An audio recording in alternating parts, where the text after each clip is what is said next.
Perkenalkan, nama saya Inspektur Arnold Kirchner. Kali ini saya akan menceritakan mengenai kasus hilangnya 2 orang Pak Pos atau pengantar pos yang lenyap ketika menjalankan tugas. Ceritanya bermula ketika saya dan asisten saya, Sersan Detektif Joachim Bukowski, sedang makan siang di warung dekat kantor polisi. Kemudian kami menerima laporan bahwa ada pengantar pos yang hilang ketika sedang menjalankan tugasnya. Kejadiannya bermula pada hari Jumat bulan Januari tahun 1974. Nama pengantar posnya yaitu Roman Roch yang umurnya sudah 54 tahun. Ia tiba-tiba lenyap seperti ditelan bumi. Ia adalah karyawan kantor pos di kota Graz, Austria. Pekerjaan sehari-harinya mengantarkan uang, karena kalau di Austria ada 2 macam pengantar pos atau tukang pos. Ada yang cuma mengantarkan surat dan ada juga yang cuma mengatakan uang, yaitu uang pensiun, uang hasil menang lotre, uang kiriman dari saudara, dan macam-macam lagi. Jadi petugas kantor pos seperti Roch membawa banyak uang di tasnya. Ia mendatangi daerah paling miskin sampai yang paling kaya. Roman Roch sudah lama sekali menjadi pengantar uang. Selama itu ia tidak pernah dirampok. Ia senang dengan pekerjaannya. Aku selalu diterima dengan wajah berseri-seri, katanya kepada istri dan teman-temannya. Semua orang senang kalau pengantar uang datang. Itu yang pernah diungkapkannya. Pukul 11.30 mestinya Roch sudah kembali ke kantor pos. Ketika ia belum muncul juga lewat tengah hari, atasannya was-was dan melapor kepada polisi. Soalnya atasannya takut karyawannya itu dirampok atau siapa tahu khilaf dan melarikan diri karena tergoda uang yang dibawanya. Kepala kantor pos sudah menunggu. Ia menyiapkan rute yang harus ditempuh oleh Roch pagi itu. Orang-orang harus menerima kiriman uang hari itu pun sudah ia teleponi. Cuma ada 6 orang yang tidak bisa dihubungi sebab mereka tidak memiliki pesawat telepon. Ke-6-6-nya adalah pensiunan. Roch terakhir diketahui muncul mengantarkan uang ke rumah Johann Fiedler kira-kira pukul 10, kata kepala kantor pos. Mestinya ia sudah tiba di rumah Nyonya Catherine Gropius sekitar pukul 10.45. Namun, menurut Nyonya Gropius yang saya tanya lewat telepon, Roch tidak muncul.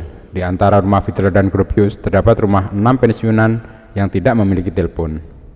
Berapa banyak Roch membawa uang? Tanya saya kepada kepala kantor pos. Setelah meninggalkan Fiedler, uangnya mestinya tersisa senilai $1.642.12, jawab kepala kantor pos itu. Entah berapa yang sempat ia antarkan kemudian. Saya meminta bawahan saya memanggil 6 anggota dari kantor polisi untuk mengecek tempat terakhir yang dikunjungi Roch dan tempat pertama agar daerah sekitar 2 tempat itu diperiksa dengan cermat. Sersan detektif yang kurus, berwajah serius dan berambut pirang itu segera keluar menelpon ke markas besar dan mobil polisi. Sejam kemudian ia melapor kepada saya. Daerah itu penuh toko, Pak, katanya. Roch membayar $102 kepada Simon Landauer di Jalan Bulow kira-kira pukul 10.12. Mestinya ia tiba di rumah Leon Press kira-kira pukul 10.20 untuk mengantarkan uang $106.34, tetapi ia tidak muncul. Jadi ia hilang di antara 2 tempat itu. Kalau ia mengambil jalan terdekat, mestinya ia melewati jalan Schönau yang berupa deretan toko. Tetapi tidak ada sebuah gang pun untuk melenyapkan diri. Mungkinkah Landauer atau Press agak serakah? Tanya saya. Serakah sih bisa, Pak, tapi rasanya mereka tidak bakal mampu meringkus Roch. Landauer umurnya 84 tahun dan Press 76 tahun serta hampir buta. Mencapai pintu rumah saja mereka harus bersusah payah. Aneh ya. Bagaimana mungkin seorang pengantar pos berseragam bisa tiba-tiba menghilang di tengah jalan ramai yang dipagari toko seperti jalan Schönau? Apakah ada orang yang melihatnya lewat jalan itu? Bawahan saya menggelengkan kepala. Kita juga tidak bakal memperhatikannya, Pak. Soalnya seorang tukang pos sudah dianggap sebagai bagian dari jalan. Seperti halnya tiang listrik atau tempat sampah. Paling-paling yang menyadari kehadirannya cuma orang yang kenal secara pribadi dengannya. Ia sering mengantarkan uang ke jalan itu? Jarang. Tempat bisnis itu biasanya melakukan transaksi lewat bank. Menurut kepala kantor pos, pengantaran uang terakhir oleh petugas pos ke jalan itu terjadi 6 bulan yang lalu. Kalau begitu, cari terus. Mana mungkin tukang pos gemuk itu bisa lenyap begitu saja. Ia mesti berada di sekitar tempat itu, hidup ataupun mati. Polisi ternyata tidak sanggup menemukan Rauh, walaupun tempat itu seperti disisiri ke semua sisinya. Tiap rumah didatangi, diperiksa sampai-sampai ke gang-gang sempitnya dan celah-celahnya. Terpaksalah kepala kantor pos memperkerjakan karyawan baru untuk melayani rute tersebut. Mereka memilih seorang pemuda berumur 20 tahun yang belum lama bekerja di sana. Namanya Gerhard Rosenberg. Sementara itu, Sersan Detektif Bukowski tetap penasaran. Mustahil ia masih ada di sana. Kami memeriksa setiap rumah, bahkan lemari-lemari pun kami buka. Mungkin saja ia kabur membawa sisa uang yang mesti ia antarkan. Lumayan kan uang $1.500. Pada saat kita susah-susah mencarinya, siapa tahu ia sedang enak-enakan ditemani gadis-gadis cantik di pantai Rivera. Mana mungkin dengan uang hanya $1.500. Di bank tabungan ia memiliki $5.000 dan uang itu tetap utuh. Kalau ia mau berbuat yang bukan-bukan, kan uang itu enaknya ia bawa sekalian, jawab saya. Saya yakin Rauh masih tetap berada di sekitar tempat ia menghilang. Saya menduga Rauh sudah tewas, dibunuh orang yang menginginkan uang yang dibawanya. Namun Pak, kita memeriksa tempat itu dengan cermat 3 jam setelah ia mendatangi launderer. Mana mungkin pembunuhnya keburu menyingkirkan mayatnya begitu cepat. Atau mungkin pembunuhnya supir truk atau pengantar barang yang membawa pickup tertutup. Si pembunuh mengajaknya menumpang lalu membunuhnya dan membawa mayatnya ke tempat lain. Ini berarti Rauh kenal baik dengannya dan percaya kepadanya, soalnya ia kan tukang pos yang berpengalaman. Mustahil ia mau diajak menumpang oleh orang asing pada saat membawa uang dinas. Polisi pun meneliti sanak keluarga Rauh, teman-teman dekatnya juga rekan-rekan sekerjanya. Rauh meninggalkan seorang istri dan 2 anak yang sudah dewasa. Anak-anak itu tidak tinggal bersamanya. Bulan Januari berlalu, disusul Februari dan kemudian Maret. Polisi masih juga tidak berputus asa. Tahu-tahu tanggal 1 April, Gerhard Rosenberg, pemuda yang menggedekan Rauh, lenyap pula. Saat itu ia membawa $7.600. Saya benar-benar tercengang, sebab cara Rosenberg menghilang sama betul dengan pendahulunya. Ia terakhir mengantarkan uang ke rumah landauer, tetapi tidak pernah muncul di rumah Price. Polisi tahu mereka harus bertindak dengan cepat dan tepat. Pasti ada orang yang merampok dan membunuh pengantar uang. Kalau 2 kali pengantar uang hilang tak berbekas, berarti mereka akan mengundang lebih banyak orang melakukan kejahatan serupa. Padahal berapa juta orang yang tergantung hidupnya dari uang antaran si tukang pos di negara itu. Sersan Detektif Bukowski saya perintahkan untuk meneliti para pengendara truk dan kendaraan yang memakai bak tertutup dan sebagainya. Diperkirakan pelaku kejahatan adalah orang yang kenal baik pada Rauh maupun Rosenberg. Ternyata Rauh dan Rosenberg tidak saling mengenal dan lingkungan pergaulan mereka berbeda. Rekan-rekan sekerja yang mengenal kedua orang itu semua sedang bertugas pada saat Rauh maupun Rosenberg lenyap. Kalau begitu teori kita tidak benar. Mungkin yang mesti kita selidiki bukan pengendara truk dan sebagainya, ataupun orang-orang yang mengenal mereka. Coba kita pusatkan perhatian pada orang-orang yang tinggal di Jalan Schönau dan sekitarnya. Yang kenal pada Rauh dan Rosenberg, ya orang-orang yang biasa menerima kiriman uang lewat kantor pos, kata Bukowski. Mereka itu pensiunan dan beberapa pedagang di jalan itu. Rauh dan Rosenberg lenyap setelah mengantarkan uang lender dan belum sampai ke rumah Price. Hampir dipastikan ia lewat Jalan Schönau, berarti ia juga lewat di depan Jalan Charlotwitz 144. Kami sudah melewati jalan itu ratusan kali, memeriksa setiap bangunan di sana, baik pada hari mereka menghilang maupun sesudahnya. Kenyataannya bayangan mereka pun tidak kami temukan. Siapapun orang yang menyembunyikan Rauh dan Rosenberg, jelas ia orang yang cermat, sampai kita tidak bisa menemukan jejak keduanya. Betapapun kita harus tetap melakukan penyelidikan. Kantor pos menolak mengantarkan uang ke rute tersebut, tetapi para pensiunan protes. Mereka menolak datang mengambil sendiri ke kantor pos sebab kata mereka, mencapai pintu rumah saja kadang-kadang mereka harus merangkak. Mana bisa mereka pergi jauh-jauh. Akibatnya kantor pos minta bantuan polisi mendampingi pengantar uang di rute itu. Namun bagaimana kalau si penjahat ganti memilih rute lain? Nanti semua pengantar pos di negara ini harus didampingi polisi. Akhirnya saya memerintahkan bawahan saya memeriksa orang-orang yang lewat antara rumah Simon Lenderer dan rumah Leon Price pada hari Rauh dan Rosenberg lenyap antara pukul 10 sampai 11. Sudah dilakukan Pak, sampai 5 kali, tidak ada bukti-bukti mereka melakukannya. Sekarang catat siapa saja penghuni rumah-rumah antara kedua orang itu, agar diselidiki apakah di antara mereka ada yang membeli barang-barang mahal atau tiba-tiba membayar utang yang mendesak. Catat secara terpisah rumah-rumah yang pada saat itu tidak ada penghuni prianya. Aku yakin Rauh dan Rosenberg dibunuh dan mereka bukan dibunuh di jalan, melainkan di dalam rumah. Siapa tahu ada wanita yang berhasil memancing mereka untuk singgah. Terpaksa sersan detektif mengikuti permintaan saya. Ia biasa bekerja dengan baik, walaupun sebetulnya ia tidak merasa penyidikan itu ada gunanya. Ia menyerahkan daftar beberapa wanita yang tanggal 4 Januari sampai tanggal 1 April itu sendirian saja di rumah. Pak, tapi mereka bukan jenis wanita yang bisa memancing pria, katanya. Walaupun 2 di antaranya pasti mampu mencekik 2 orang pengantar pos. Tidak seorang pun di antara mereka tiba-tiba tampak lebih longgar keuangannya dibandingkan dengan sebelum roh lenyap.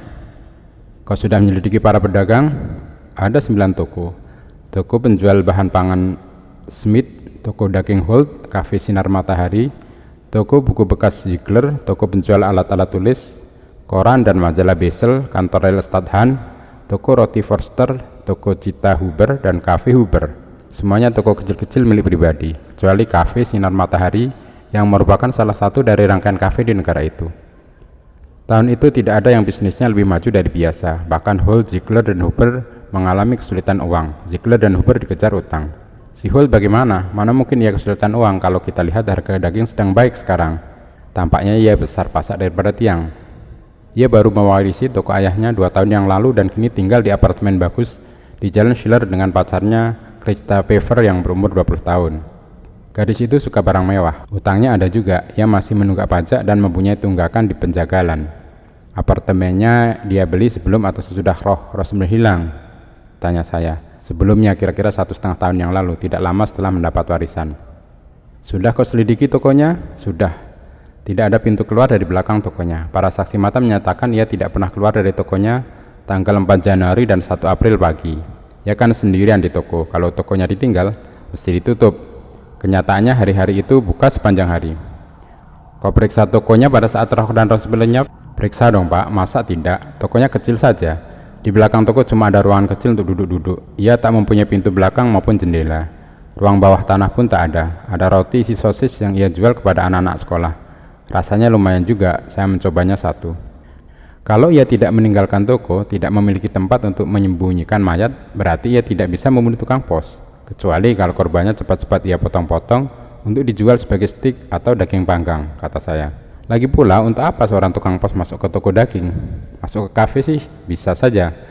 Jadi bagaimana sekarang Pak? Ya, teruskanlah penyelidikan kita. 3 hari berlalu, sersan detektif tidak mendapatkan hasil apa-apa. Pada hari ketiga, secara tidak sengaja ada orang menemukan sebuah kotak karton besar di tempat sampah yang biasanya dikumpulkan oleh dinas kebersihan. Isinya potongan tubuh manusia. Polisi cepat dipanggil. Menurut ahli forensik, potongan-potongan mayat itu adalah Roman Roch. Karena mayat Roch ditemukan di tempat pembuangan sampah, lantas polisi memeriksa tempat penumpukan sampah yang lain, yaitu di tempat yang dulunya tempat penggalian batu. Di sana ditemukan sebuah kotak karton lain yang isinya mayat Rosenberg. Dokter ahli forensik merasa bersyukur karena udara dingin membantu mengawetkan mayat. Keadaannya tidak terlalu busuk. Dari hasil otopsi diketahui kedua tukang pos itu tewas di kapak bagian belakang kepalanya. Diketahui juga sesaat sebelum meninggal keduanya melahap roti sosis. Mayat itu bukan dipotong-potong oleh amatir, kata dokter. Oh, apakah yang memotong-potong seorang dokter? Tanya saya dengan harap-harap cemas. Bukan juga, jawab dokter itu. Potongannya bukan potongan seorang dokter, tetapi seperti potongan seorang tukang daging. Holt, seru saya dan bawahan saya berbarengan.